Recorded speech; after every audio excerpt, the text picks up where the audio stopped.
할렐루야! 거룩한 습관 하루에 한 절 그림 암송입니다. 말씀은 창조합니다. 치유합니다. 회복합니다. 기쁨입니다. 구원의 능력입니다. 오늘은 마태복음 7장 1절로 5절을 그림을 보며 암송할 텐데 먼저 말씀을 다 같이 읽어보겠습니다. 비판을 받지 아니하려거든 비판하지 말라. 너희가 비판하는 그 비판으로 너희가 비판을 받을 것이요 너희가 헤아리는 그 헤아림으로 너희가 헤아림을 받을 것이니라. 어찌하여 형제의 눈 속에 있는 티는 보고 네 눈 속에 있는 들보는 깨닫지 못하느냐. 보라, 네 눈 속에 들보가 있는데 어찌하여 형제에게 말하기를 나로 내 눈 속에 있는 티를 빼게 하라 하겠느냐. 외식하는 자여, 먼저 내 눈 속에서 들보를 빼어라. 그 후에야 밝히 보고 형제의 눈 속에서 티를 빼리라. 마태복음 7장 1절로 5절까지는 형제를 비판하는 것을 금지하는 명령과 영적 분별력에 대한 교훈의 말씀입니다. 마태복음 7장 1절로 5절을 암송하는 저와 여러분은 하나님의 말씀을 사랑해서 형제를 비판하지 않기를 결단하며 암송을 해보겠습니다. 그림의 포인트를 설명하겠습니다. 손가락질로 남을 비판을 받지 아니하려거든 비판하지 말라. 너희가 비판하는 그 비판으로 비판이 자기 얼굴로 다시 돌아오고 너희가 비판을 받을 것이요 너희가 헤아리는 그 헤아림으로 너희가 헤아림을 받을 것이니라. 눈 속에 작은 티, 어찌하여 형제의 눈 속에 있는 티는 보고 나의 눈 속에 있는 큰 들보, 내 눈 속에 있는 들보는 깨닫지 못하느냐.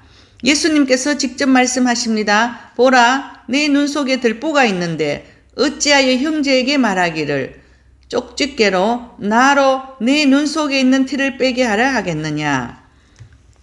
내 눈 속에서 들보를 빼고 외식하는 자여, 먼저 내 눈 속에서 들보를 빼어라. 그 후에야 밝히 보고 형제의 눈 속에서 티를 빼리라. 세 번은 글씨와 그림을 보고 암송하다가 네 번째는 그림을 연상하며 글씨 없이 암송해 봅니다. 비판을 받지 아니하려거든 비판하지 말라. 너희가 비판하는 그 비판으로 너희가 비판을 받을 것이요 너희가 헤아리는 그 헤아림으로 너희가 헤아림을 받을 것이니라. 어찌하여 형제의 눈 속에 있는 티는 보고 내 눈 속에 있는 들보는 깨닫지 못하느냐. 보라, 내 눈 속에 들보가 있는데 어찌하여 형제에게 말하기를 나로 내 눈 속에 있는 티를 빼게 하라 하겠느냐.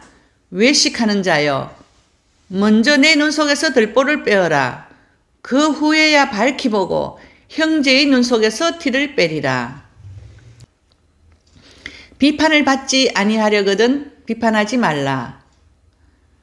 너희가 비판하는 그 비판으로 너희가 비판을 받을 것이요 너희가 헤아리는 그 헤아림으로 너희가 헤아림을 받을 것이니라. 어찌하여 형제의 눈 속에 있는 티는 보고 내 눈 속에 있는 들보는 깨닫지 못하느냐.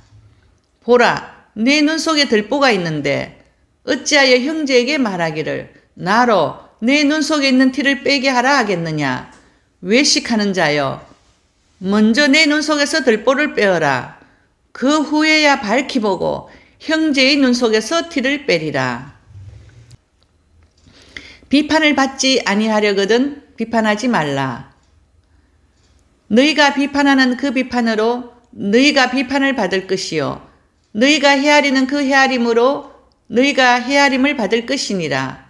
어찌하여 형제의 눈 속에 있는 티는 보고 내 눈 속에 있는 들보는 깨닫지 못하느냐. 보라, 내 눈 속에 들보가 있는데 어찌하여 형제에게 말하기를 나로 내 눈 속에 있는 티를 빼게 하라 하겠느냐. 외식하는 자여, 먼저 내 눈 속에서 들보를 빼어라. 그 후에야 밝히 보고 형제의 눈 속에서 티를 빼리라. 이제 전체 그림만 보고 한 번 더 암송하시겠습니다.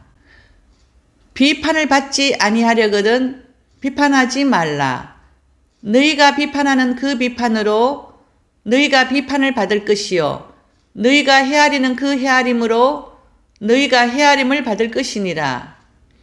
어찌하여 형제의 눈 속에 있는 티는 보고 내 눈 속에 있는 들보는 깨닫지 못하느냐. 보라, 내 눈 속에 들보가 있는데 어찌하여 형제에게 말하기를 나로 내 눈 속에 있는 티를 빼게 하라 하겠느냐. 외식하는 자여, 먼저 내 눈 속에서 들보를 빼어라. 그 후에야 밝히 보고 형제의 눈 속에서 티를 빼리라. 비판을 받지 아니하려거든 비판하지 말라. 너희가 비판하는 그 비판으로 너희가 비판을 받을 것이요 너희가 헤아리는 그 헤아림으로 너희가 헤아림을 받을 것이니라.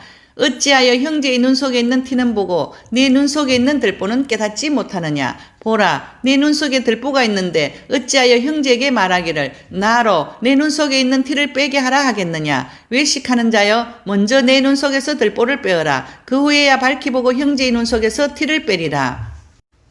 1절은 비판을 받지 아니하려거든 비판하지 말라. 본절은 율법이나 자신들이 만든 규칙으로 이웃을 정죄하는 유대 사회를 향해 지금까지 계속해왔던 비판을 그만둘 것을 유도하는 강력한 명령입니다. 여기에서 비판은 선과 악에 대한 구별이 아니라 상대방을 아무 근거 없이 헐뜯으며 하나님과 같은 위치에서 다른 사람을 정죄하는 교만을 뜻합니다. 비판하고 정죄하시는 분은 오직 하나님이 뿐이심을 보여줍니다.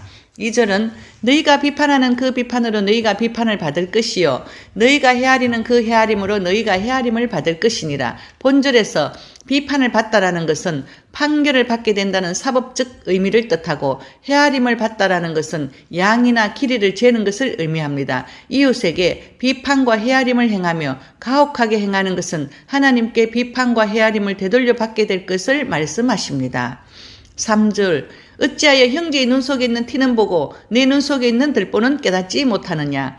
티는 지푸라기나 왕개를 의미하며 들보는 건물을 바치는 기둥 혹은 습가래를 의미합니다. 타인의 작은 잘못에 대해서는 눈에 불을 켜고 찾아 지적하지만 자신의 큰 잘못, 즉 들보와 같은 결함에 대해서는 깨닫지 못하는 자를 향하여 신랄하게 비판하십니다. 여기에서 들보와 같은 결함은 자신이 가진 죄악을 보지 못하는 영적 무지와 형제에 대한 사랑이 없는 가혹한 마음을 뜻합니다. 4절은 보라, 내 눈 속에 들보가 있는데 어찌하여 형제에게 말하기를 나로 내 눈 속에 있는 티를 빼게 하라 하겠느냐. 자신이 더 큰 결점을 갖고 있음에도 불구하고 그 큰 결점을 깨닫지 못하고 작은 결점을 지닌 자들을 향해 조롱하고 경멸하는 투로 이야기하는 자들에 대해서 말씀하십니다. 5절은 외식하는 자여, 먼저 내 눈 속에서 들보를 빼어라. 그 후에야 밝히 보고 형제의 눈 속에서 티를 빼리라. 본절은 자신의 죄는 깨닫지도 않고 회개하지도 않으면서 무책임하게 남의 허물을 들추어내 비판하는 위선자들을 평가하시면서 말씀하십니다. 그리스도께서는 사랑 없이 무책임하게 형제를 비난하려는 태도를 버리고 먼저 자신의 허물과 죄악된 모습을 깨달아 회개한 자만이 타인의 잘못을 바르게 지적할 수 있음을 말씀하십니다. 비판의 특징을 보겠습니다. 성도에게 금지됨. 여자들도 이와 같이 정숙하고 모함하지 말며 절제하며 모든 일에 충성된 자라야 할지니라. 간사하게 행함. 내 혀가 심한 악을 꾀하며 날카로운 삭도같이 간사를 행하는도다. 미련함의 소사님. 미워함을 감추는 자는 거짓의 입술을 가진 자요. 중상하는 자는 미련한 자니라. 분노를 일으킴. 폭풍이 비를 일으킴 같이 참수하는 혀는 사람의 얼굴에 분을 일으키느니라. 악한 마음에서 생김. 선한 사람은 마음에 사한 선에서 선을 내고 악한 자는 그 사한 악에서 악을 내나니 이는 마음에 가득한 것을 입으로 말함이니라. 게으름의 결과. 또 저희가 게으름을 익혀 집집이 돌아다니고 게으를 뿐 아니라 망령된 비판을 하며 이 일을 만들어 마땅히 아니할 말을 하나니. 말세의 징조임. 말세에 고통하는 때가 이르니니 무증하며 원통함을 풀지 아니하며 참수하며 절제하지 못하며 사나우며 선한 것을 좋아하지 아니하며 몸 전체를 더럽힘. 이와 같이 혀도 작은 지체로 돼 큰 것을 자랑하도다. 한 입으로 찬송과 저주가 나는도다. 교제를 깨트림. 저가 악한 말로 우리를 망령되이 비판하고 교회에서 내어 쫓는도다. 사단의 특성임. 우리 형제들을 참수하던 자, 곧 우리 하나님 앞에서 밤낮 참수하던 자가 쫓겨났고. 저와 여러분은 형제의 눈에 있는 티를 보지 말고 나의 눈 속에 있는 들보를 보기를 소망하며 기도합니다. 오늘도 아주 기억에 남는 상담 사례를 말씀드리겠습니다. 제가 존경하는 목사님께서 눈에 실명이 올 위기였다고 한 달 동안 서울에 있는 대학병원에 입원하셔서 모든 검사와 치료를 다 해봤는데 의사가 암은 아니다라고 하시고 원인을 못 찾아냈다고 하셨습니다. 그래서 목사님께서 제게 전화가 와서 왜 그런지 기도 좀 해달라고 하셔서 기도해 드렸더니 하나님께서 주의 종은 축복권만 있지 저주권은 없다라고 하셨습니다. 목사님과 사모님이 교회에서 너무 속상한 일이 있어서 속상하게 한 집사에게 너 자식 잘 되나 두고 보자라고 해서 그 집사님이 어떻게 목사님께서 그런 말을 하실 수 있냐고 따지고 대들었던 것을 기억해내셨습니다. 그래서 목사님과 사모님께서 그 집사에게 사과하고 그 자녀에게 간절히 축복기도 해주시고 그 집사님도 목사님과 사모님께 사과드리고 그리고 한 달 후 목사님께서 눈이 깨끗하게 치료되셨다고 전화가 왔습니다. 감사합니다. 치유와 기도응답의 최고인 말씀 암송을 사랑해요. 샬롬.